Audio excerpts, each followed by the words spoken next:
উনি দীর্ঘদিন বিধানসভার জনপ্রতিনিধি ছিলেন, মুখ্যমন্ত্রী ছিলেন, লিডার অফ দ্য হাউস, এবং তাছাড়াও অনেক ডিপার্টমেন্টের মিনিস্টার ছিলেন দীর্ঘদিন। কাজে ওনার মৃত্যুটা রাজ্যের পক্ষে একটা বড় লস। ওনার সাথে আমার অনেকবার কথা হয়েছে, দেখা হয়েছে। উনি যতবার হসপিটালে ভর্তি হয়েছেন আমরা দেখতে গেছি, এবং সবসময় উনি সুস্থ হয়ে ফিরে এসেছেন, এটা আমাদের কাছে বড় প্রাপ্য ছিল।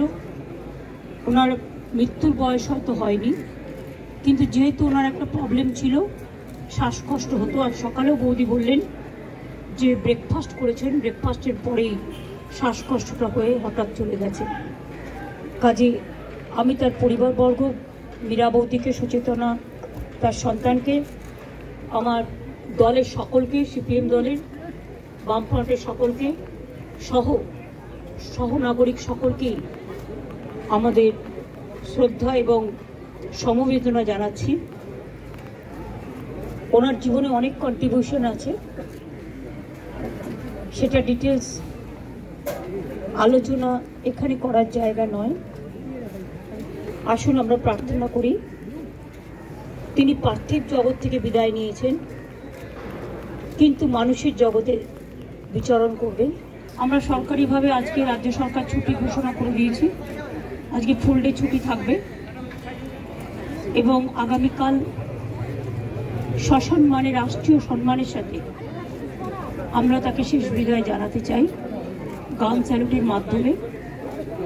এবং আমি রবীন্দ্রকে এটাও বলেছি, আপনি পার্টির সাথে কথা বলুন, পিস ওয়ার্ল্ডে না রেখে, যদি আপনারা ভাবেন যে কারণে পিস ওয়ার্ল্ডে রাখা হচ্ছে, বডিটা ইনভার্ট করে রাখলে 72 আওয়ার্স ইন্ট্যাক্ট থাকে, সেক্ষেত্রে আপনারা রবীন্দ্র সদনেও রাখতে পারেন, নন্দনেও রাখতে পারেন। সেখানে অনেক মানুষ আছেন যারা দেখতে পারেন, কারণ শেষ দেখা তো সবাই দেখতে চায়।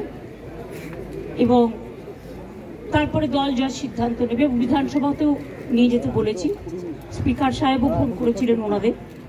আর এই খবরটা শুনে আমি এতটাই টেন্স হয়ে গেছিলাম, দেখুন হাতটা পুরো ঘষে গিয়ে পুরো গলগল করে রক্ত বেরিয়েছে। তার মধ্যে আমি নিজেই মানে কীরকম একটা লাগছিল। ফলে আমি এখন বাড়ি ফিরে যাব, ওখান থেকে তারপরে কিছুক্ষণ বাদে চান টান করে তারপরে আমি ঝাড়গ্রামে যাব।